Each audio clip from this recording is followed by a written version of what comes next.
အလုံးပဲမင်္ဂလာပါလေကြော်ဆော့လိုက်ပါတယ်ဗျာဒီတစ်ခါတော့ဒီမှာဒီကျွန်တော်တို့ရဲ့လူငယ်တွေကျွန်တော်တို့ရဲ့ညီငယ်ညီမငယ်တွေအတွက်ပေါ့နော်ဒီ YouTuber ရွာလေးအကြောင်းကိုလေ့လာကြည့်လိုက်အောင်ဗျာဒီကျွန်တော်တို့ရဲ့လူငယ်တွေကအလောက်ကိုင်းမရှိဖြစ်နေကြတယ်ရွေးချယ်စရာမရှိဖြစ်နေကြတဲ့အခိုက်အတန့်လေးမှာဆိုလို့ရှိရင်ဘယ်လိုပုံစံမျိုးတွေကိုရွေးချယ်ပြီးတော့ဒီ YouTube မှာပိတ်ဆက်တင်ပြီးတော့ရမလဲဆိုတော့အလုံးဘိုးတော်ဖြစ်အောင်ပို့ပြီးတော့ခွန်အားတွေဖြစ်အောင်လေ့လာကြည့်လိုက်အောင်ပေါ့နော်အဲ့တော့စားလိုက်အောင်ဗျာစားလိုက်အောင်ဆိုလို့ရှိရင်ဒီမှာဒီYouTuber ပေးလိုက်ပေါ့နော် YouTuber ရွာရဲ့အကြောင်းပေါ့နော်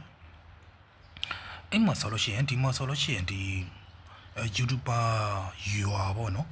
YouTuber ရွာဒီ publisher ဖြစ်တယ် popular ဖြစ်တဲ့ YouTuber ရွာဆိုလို့ရှိရင်ဒီမှာဆိုလို့ရှိရင်ဒီအိန္ဒိယမှာတရွာရှိရပေါ့နော်အိန္ဒိယမှာတရွာရှိရဒီမှာလေးပဲကိုလေးလာချင်တယ်ဆိုလို့ရှိရင်လေးလာလို့ရတယ်ပေါ့နော်သူကတော့တူချီရွာပေါ့နော်အေးရွာမှာဆိုလို့ရှိရင်ဒီလူဦးရေ6000လောက်ပဲရှိရပေါ့နော်ဒီမှာလေးပဲရေးပေးထားတယ်အေးလူဦးရေ6000လောက်မှာ1100လောက်ကတိတိကျကျသူတို့ဒီပိုက်ဆံ300နဲ့900ရနေတဲ့ကြားထေးရလူတွေလို့သူတို့ပြောတယ်နောက်ပြီးတော့ရှိရဒီရွာဆိုလို့ရှိရင်ဒီသူတို့လူပေါင်း6000လောက်မှာ1100လောက်ဟာဒီ YouTuber ပေါ့နော်ပိုက်ဆံရနေတဲ့အထက်မှာပါတယ်လိပ်ပတ်နေတဲ့အထက်မှာပါတယ်ဆိုပြီးတော့လည်းပဲသူတို့တိတိကျကျတည်တည်ချာချာရေးထားတာမျိုးတွေပဲတွေ့ရတယ်ပေါ့နော်ဒီမှာဆိုလို့ရှိရင်ဒီတိုက်ဆိုင်ပေါ့နော်အိန္ဒိယတငယ်ချက်တယောက်ကိုမေးကြည့်တဲ့အခါလေးပဲအဲ့ဒီရွာသူငယ်ငယ်လေးတုန်းကရောက်ဘူးတယ်ဒါပေမဲ့သူတငယ်ချက်နေရနေတဲ့လူတွေတော့မရှိဘူးဒါပေမဲ့ဒီ YouTube ကိုလောက်နေတဲ့ဟာပိုက်ဆံရနေတဲ့ဟာတွေကတော့သူတို့ရွာတွေကအကြည့်ပဲအကုန်လုံးလိုက်လို့မှာအိန္ဒိယမှာဆိုလို့ရှိရင်သူတို့ရွာတွေကYouTube တွေများတော့အဖြစ်တက်တယ်ဆိုပြီးတော့သူကလည်းပဲပြောပြတယ်ပေါ့နော်အဲ့လိုဖြစ်တဲ့အတွက်ဒီ YouTube ပေါ်မှာပိတ်ဆန်ရှာပြီးတော့ဘယ်လောက်ထိခိုက်စားနေရလဲဆိုတော့ဒါကျွန်တော်တို့လုံငယ်တွေသိဖော်လို့တယ်ပေါ့နော်ဒါတော့ YouTuber လောက်ပြီးတော့ရှမ်းသာနေတဲ့အိန္ဒိယရွာတရွာအကြောင်းပေါ့နော်အဲ့ဆိုလို့ရှိရင်ဒီ YouTube မှာဘာတွေကိုတင်ပြီးတော့ပိတ်ဆန်ရှာမလဲဆိုတော့ကျွန်တော်တို့လုံငယ်တွေအတွက်လက်လာဖို့ဆိုလို့ရှိရင်နောက်တောင်ကြားနေပြီးတော့ပြောလို့ရတယ်ပေါ့နော်သူများတွေကရွာတောင်ပေးပြီးသွားပြီအဲ့တော့ဒုတိယအချက်ပေါ့နော်ဒုတိယအချက်ဆိုလို့ရှိရင်ဒီမှာဆိုလို့ရှိရင်ဒီပါကစ္စတန်ပေါ့နော်ပါကစ္စတန်မှာဆိုလို့ရှိရင်တို့ဒီဘီလီယံနာရွာဆိုပြီးတော့အမိတက်ထားတယ်အဲ့ဒီမှာဆိုလို့ရှိရင်လည်းပဲဒီပါကစ္စတန်မှာအရှမ်းသာဟာဆုံးရွာစရင်ထင်းမှာပါတယ်ပေါ့နော်ဒီရွာတွေထင်းမှာဆိုလို့ရှိရင်တို့စီမှာဆိုလို့ရှိရင်လေဥမာလူ9000ရှိတယ်ဆိုလို့ရှိရင်ဒီ1000ကျော်2000ဝန်းကျင်လောက်ကအကုန်လုံး YouTuber တွေလို့ပဲပြောတယ်နောက်ပြီးတော့ဒီတချို့နေရာတွေမှာအလောက်လောက်တဲ့လူတွေကိုပြန်ခေါ်ပြီးတော့တို့ဒီ YouTuber ရွာတက်ပြီးတော့ဘို့တို့ရှိတဲ့လူတွေနဲ့ဖွင့်ဆေးပြီးတော့အဲ့လိုအကုန်လုံးတန်းပြပေးပြီးတော့ဗောနော်အဲ့လိုပိုက်ဆံရှာပြီးတော့ရွာတရွာဒီထောင်လိုက်တယ်ဗောနော်အဲ့ဒီရွာတရွာမှာတီထောင်လိုက်တဲ့အချိန်မှာလေးပဲဒီ YouTube ရဲ့ second shot တွေကိုဘယ်လိုလိုက်နာရမလဲပိုက်ဆံဘယ်လိုရှာရမလဲ content တွေဘယ်လိုဖန်တီးရမလဲ content ဘယ်လိုလောက်ရမလဲဆိုပြီးတော့လေးပဲသူတို့တိတိကျကျလမ်းညွှန်တိတိကျကျပြပေးပြီးတော့လေးပဲဒီ YouTube ပေါ်မှာပိုက်ဆံရှာပြီးတော့အကလုံးလေးပန်နေကြလို့လေးပဲသိရတယ်ပေါ့နော်ဒါကတော့ဒုတိယ publisher ဖြစ်တဲ့ဒီပါကစ္စတန်ကမီလီယံနာယူအာပေါ့နော်ဒါလေးပဲ YouTuber မီလီယံနာယူအာပေါ့နော် YouTube လောက်ပြီးတော့ YouTube video တွေ YouTube content တွေကနေပြီးတော့ခေါ်တက်လောက်ပြီးတော့ပိုက်ဆံရှာလာနေတဲ့ရွာထင်းမှာပါတယ်ပေါ့နော်နောက်တတိယအချက်တတိယအချက်ကတော့ဒီမနက်ဘက်သုံးမှာဆိုလို့ချင်းဒီဘင်္ဂလားဒေ့ရှ်ပေါ့နော်ဘင်္ဂလားဒေ့ရှ်မှာ YouTuber ရွာဆိုပြီးတော့ရွာတို့ကတူထောင်ခဲ့တယ်အဲ့ဒီရွာလေးပဲသူတို့2016မှာဆိုလို့ရှိရင်ပို့ပြီးတော့သူတို့တွင်ကြည်လာတယ်ပို့ပြီးတော့ဒီကျွမ်းကျင်တဲ့လူတွေများလာတယ်လောက်တဲ့လူတွေပေါ်များလာတယ်ဆိုပြီးတော့သိရတယ်ပေါ့နော်အဲ့ဒီဘင်္ဂလားဒေ့ရှ်ရဲ့ဒီ YouTuber ရွာမှာဆိုလို့ရှိရင်ဒီဆိုတော့မှ business ရှာနေပုံစံမျိုးနဲ့ခွဲပြုထားတဲ့ရှာနေကြီးရရှိရပေါ့နော်အဲ့လိုလေးပဲလေးလာတွေ့ရှိရတယ်အဲ့လိုဖြစ်တဲ့အတွက်ဒီမှာဆိုလို့ရှိရင်ဒီအိန္ဒိယရဲ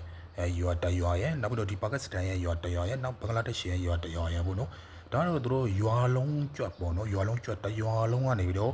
YouTube မှာပိုက်ဆံရှာပြီးတော့ဒီလေးပတ်နေတဲ့ရွာတွေအကြောင်းပေါ့နော် publisher လေးပဲဖြစ်တယ်အများစုကလေးပဲတရွာ150ရာခိုင်နှုန်းလောက်အကုန်လုံးပိုက်ဆံရနေတဲ့ရွာပေါ့နော်အဲ့လိုရွာဖြစ်တဲ့အတွက်ဒီ YouTube ကလည်းပဲအသိမှတ်ပြုထားတယ်ပေါ့နော်ဒီ YouTuber ရွာဆိုပြီးတော့အဲ့လိုလေးပဲသူတို့ဖောင်တက်ထားတာမျိုးတွေလည်းရှိကြလို့ပြောတယ်ပေါ့နော်အဲ့လိုဖြစ်တဲ့ဒီ YouTube မှာပိုက်ဆံရှာတဲ့အောက်စားဘယ်လောက်စစ်သူများနေရာတွေမှာတွင်ကျင်နေပြီလေဘယ်လောက်ထိကြည်ပြတ်နေပြီလေဘယ်လောက်အဆင်ပြေနေကြပြီလေဆိုတော့ဒါခံမှန်းပြီးတော့သိတာတယ်ပေါ့နော်နောက်ပြီးတော့ချင်းဒီမှာဆိုလို့ရှိရင်သူတို့ YouTube လောက်တဲ့အခါဆိုလို့ရှိရင်လေပဲဒီသူတို့ကိုပိုင် content တွေကိုလောက်တယ်များတယ်လို့ပြောတယ်ဆိုတော့ဥပမာငါရှာတယ်လို့ဆိုလို့ရှိရင်ငါဘယ်လိုဖမ်းတယ်ပေါ့နော်ငါဘယ်လိုဖမ်းလဲငါဖမ်းလို့ရလာတာကိုသူတို့မိန်းမတွေကကလုတ်ဖွေးပြီးတော့ဘယ်လို share ပြောင်းတယ်ဆိုပြီးတော့သူတို့ကိုပိုင်ဗီဒီယိုတွေကိုဖန်တီးတာပေါ့နော်ဒီသူများဗီဒီယိုဖိုင်တွေကိုလောက်ပြီးတော့လောက်တာမျိုးမဟုတ်ဘူးသူတို့ရ ရဲ့အားသာရှိကပါလေဆိုသူတို့ကိုပိုင်ဗီဒီယိုတွေကိုဖန်တီးတယ်ကိုပိုင် content တင်တယ်ကိုပိုင်လောက်ပြီးတော့လောက်တာဖြစ်တဲ့အတွက်သူတို့ကပေါ်ပြီးတော့နားလေလာတယ်ဆိုပြီးတော့သူတို့ပြောတာကိုတွေ့ရတယ်ပေါ့နော်ဒီနောက်ပြီးသူတို့ Facebook ပေါ်မှာလည်းပဲWG TikTok ပေါ်မှာလည်းပဲသူတို့ကပေါ်ပြီးနားလေလာတယ်ပေါ်ပြီးကျွမ်းကျင်လာတယ်ဒါပေမဲ့သူတို့ဒီကနံပါတ်1ဦးစားပေးတာကတော့ YouTube platform ပေါ့နော်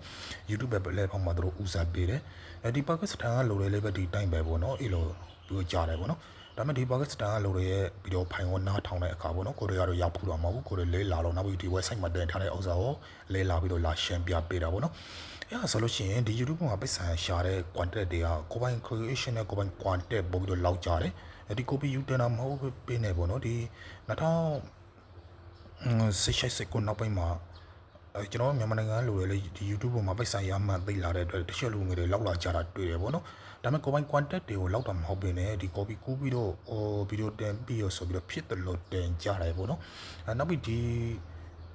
copy မခိုက်ဆိုင်သေးဘူးပေါ့နော်မြန်မာနိုင်ငံမှာတော့ဒီ ownership တွေအများကြီးရှိတာဖြစ်တဲ့အတွက်အဲ့ဒီအပိုင်းတွေကိုမကျွမ်းကျင်တဲ့အတွက်ဒီ copy မကျွမ်းကျင်တဲ့အတွက် copy မရှိတဲ့အတွက်ဒါတွေအရာနေရပေါ့နော်ဒီသူများနိုင်ငံမှာလို့ copy တွေတည်ရှာကိုဘီရဲ့စိတ်ကန့်ရှက်တဲ့နဲ့ကင်လာတဲ့အခါဒါတွေကိုလက်ခံမှာမဟုတ်ဘူးเนาะအဲ့ဒါလေးပဲသူတို့ကအဲ့လိုပြရတယ်ပေါ့နော်အဲ့ဒါမျိုးလေးပဲတွေ့ရတယ်ပေါ့နော်အဲ့တော့သူတို့ရဲ့အာနာရှက်ကကိုပိုင် content တွေကိုဖန်တီးတယ်ခရီးသွားတာဖြစ်ဖြစ်ရှက်ပြောက်တာဖြစ်ဖြစ်စင်မုံလေးမုံပညာဖြစ်ဖြစ်ကျမ်းမာရေးဖြစ်ဖြစ်ပေါ့နော်ဒီနေ့ပညာပိုင်းဆိုင်ရာဖြစ်ဖြစ်ကိုပိုင် content တွေနဲ့ကိုပိုင် creation နဲ့လောက်ပြီးတော့သူတို့ဖန်တီးရလို့သူတို့ပြောတယ်ပေါ့နော်ဒါကတော့သူတို့အာလာရှက်ပေါ့နော်အားလေးအားပေးတယ်ဒါတွေရှာတယ်ပို့ပြီးတော့လေသူတို့ဒီအနောက်ရှက်ဖြစ်စရာမရှိဘူးဆိုပြီးတော့သူတို့ကိုယ်တိုင်လည်းခံယူထားတယ်ပေါ့နော်သူတို့ကတော့အဲ့လိုရှင်းပြထားတယ်ပေါ့နော်ဒါကိုယ်တွေလည်းပဲလက်ခံတယ်ပေါ့နော်ကိုယ်တွေအတွေ့အကြုံလိုက်ဆိုလို့ရှိရင်အဲ့တော့ဒီ YouTube ပေါ်မှာပိတ်ဆန်ရှာနေတဲ့အောက်စား YouTube ပေါ်မှာပိတ်ဆန်လောက်နေတဲ့အောက်စားဘယ်လောက်ထိတော်တော်ကြီးရှိနေပြီလဲဆိုတော့သူများနေရာတွေမှာအသိသားကြီးပေါ့နော်နောက်ပြီးတော့ဒီသူတို့ရဲ့တရွာလုံးရှမ်းတာနေတဲ့အနေထားမျိုးဆိုလို့ရှိရင်ဒါအကြစရာလေးကောင်းတယ်နောက်ပြီးအတုံးယူစရာလေးဖြစ်တယ်အတုံးခိုးစရာလေးပဲဖြစ်တယ်ပေါ့နော်အဲ့မှာအဓိကသတိထားမဲ့အချက်ကတော့ဒီကိုပိုင်ဖန်တီးတာကိုပိုင်လောက်တာပေါ့နော်ကိုပိုင် quantity တွေကိုဖန်တီးတာပေါ့နော်နောက်ပြီးတော့သူတို့ပြောတယ်ဒီ YouTube ပေါ်မှာလောက်တယ်ဆိုတဲ့ဥစ္စာသူတို့အတွက်ပိုလွေတယ်လို့သူတို့ခံစားရတယ်ပေါ့နော်သူများစီမှာအလောက်တော့နဲ့စားလို့ရှိရင်သူများခိုင်းတာကိုလောက်နေမဲ့အစားဆိုလို့ရှိရင်သူတို့ဒီစကားကြီးက1000ရောက်ဖို့အတွက်လည်းပဲမခေခဲဘူးနိုင်လေး1000ရောက်ဖို့အတွက်လည်းမခေခဲဘူးသူတို့ရဲ့စကိတ်တကုတ်ကိုရှာပြအောင်ပဲပေါ့နော်နောက်ပြီးဒီ YouTube ရဲ့ community guideline ကိုလိုက်နာပြီးတော့ YouTube policy ကိုလိုက်နာပြီးတော့သူတို့monetization ရှောင်းလိုက်လို့ရှိရင်သူတို့ရှာနေရပိုက်ဆံစားရဖို့အတွက်တေချာတော့90ခန်းတော့တေချာလောက်ရှိသွားပြီသူတို့ဘန်ကတ်ထဲကိုပိုက်ဆံဝယ်လာဖို့ပဲသူတို့စောင့်ရတော့မယ်ဆိုပြီးတော့သူတို့အဲ့လိုဖြေတယ်ပေါ့နော်သူတို့ပြောတာလေးဟောက်တယ်ပေါ့နော်ဒီ subscriber 1000ရဲ့နောက်လေး1000ရဲ့တနိုင်အတူတူမှာပေါ့နော်နောက်ပြီးကိုပိုင်ဖန်တီးတဲ့ဗီဒီယိုရဲ့နောက်ပြီးတော့ကိုကအဲ့ဆက်ရှာပြီးတော့ပိုက်ဆံရှာလိုက်အောင်ပဲပေါ့နော်ဒါကတော့သူတို့ပြောတာလေးလက်ခံတယ်ဒါလွယ်လေးပေါ့နော်အဲ့လိုဆိုလို့ရှိရင်ပို့ပြီးတော့ကောင်းတယ်ရေရှည်ပို့ပြီးတော့တော့ကောင်းတယ်ပေါ့နော်သူတို့ကဒီလိုခံထားတာဖြစ်တဲ့အတွက်သူတို့အတွက်ပြည့်စုံနေပြီလို့ကျွန်တော်တို့ကအဲ့လိုလေးလာမယ်ပေါ့နော်အဲ့တော့ဒီအတင်းကအရေးအကြီးဆုံးကဒီအခုမှ YouTube စာလောင်းမဲ့လူငယ်တွေကိုအကြံပေးရှင်တာဒီမှာကိုပိုင်ဗီဒီယိုလောက်ပါတနည်းနည်းနဲ့ပေါ့နော်တနည်းနည်းနဲ့ကိုပိုင်ဖန်တီးတဲ့မူပိုင်ဗီဒီယိုကိုပိုင်ဗီဒီယိုကိုဖန်တီးပါဥပမာနေပြန်ရဆိုလို့ရှိရင်လည်းနေပြန်ရစားတာတောက်တာဆိုလို့စားတာတောက်တာshare ပြောက်တာဆိုလို့ share ပြောက်တာပေါ့နော်ဒါမှမဟုတ်လို့ရှိရင်လည်းနေပြန်ရ technology ဆိုလို့ technology ဒါမှမဟုတ်လို့ရှိရင်လည်း education ပဲစေအောင်မဆိုလို့ရှိရင်လည်းအင်္ဂလိပ်စာဘာတူဘီဘလို့သုံးတယ်ဘာတူဟဲ့ဘလို့သုံးတယ်ဘာတူဘလို့သုံးတယ်အင်္ဂလိပ် speaker ကဘလို့ပြောတယ်ဆိုတဲ့ဟာမျိုးကိုပိုင် creation နဲ့ကိုပိုင်ဗီဒီယိုဖန်တီးပြီးတော့လောက်ဖို့လေးပဲအကြံပေးရှင်နေပေါ့နော်အဲ့လိုလောက်မယ်ဆိုလို့ရှိရင်ကိုကအရှင်လေးတဲ့ပဲမကုံတော့ဘူးနောက်ပြီးတော့ဒီပြဿနာဖြစ်စရာလည်းအကြောင်းမရှိတော့ဘူးဒီကိုကအစဲအကောင့်ရှောက်လိုက်ပြီးတော့ကိုရဲ့ရှာနေကို monitor ရှိုက်ပြီးတော့ဒီကြုံညာထည့်ပြီးတော့ပိတ်ဆိုင်ရှာအောင်ပဲပေါ့နော်အဲ့ဒါဆိုလို့ရှိရင်ကိုတဲ့ပို့ပြီးတော့လေးပဲသေရှာတယ်ပို့ပြီးတော့လေးပဲခိုင်ပါတယ်ပို့ပြီးတော့လေးပဲခိုင်ခတ်တယ်ပို့ပြီးတော့ရေရှည်သွားလို့လေးပဲရတယ်ပေါ့နော်ဘာဖြစ်လဲဆိုလို့ရှိရင်ကိုပိုင်ဗီဒီယိုလောက်တဲ့ကိုပိုင် creation လောက်တဲ့ကိုပိုင် content လောက်တာဖြစ်တဲ့အတွက်ကိုရဲ့ skill ကိုရှာပြတဲ့အတွက်ပို့ပြီးတော့အမကန်ရှက်ရှိတယ်ပို့ပြီးတော့လေးကောင်းတယ်ပို့ပြီးတော့လေးအားသာရှက်ရှိတယ်ပို့ပြီးတော့လေးကျွမ်းကျင်လာတယ်ပေါ့နော်အဲ့လိုဖြစ်တဲ့အတွက်ဒီကျွန်တော်ညင်ငယ်တွေကျွန်တော်တို့ရဲ့ညမလေးတွေပေါ့နော်ဒီ YouTube မှာပိတ်ဆိုင်ရှာဖို့အတွက်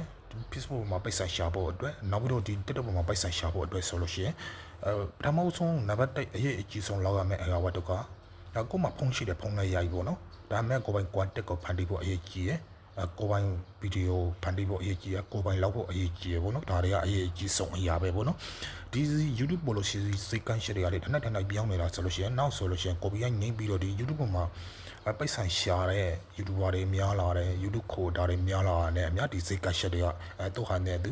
တနက်နဲ့တနက်မတူရဲ့ app တွေမြင်လာပြီးတော့ဒါတွေကပေါ်ပေါက်လာမှာပဲပေါ့နော်အဲ့ဒါတွေကိုနားလည်ပြီးတော့ကိုပိုင် creation နဲ့ကိုပိုင် content နဲ့ကိုပိုင် video လောက်ဖို့လေးပဲအကြံပြုလိုက်ပါတယ်အဲ့တော့ဒီလောက်ဆိုလို့ရှိရင်ဒီ YouTube မှာပိုက်ဆံရှာပြီးတော့သူများတွေ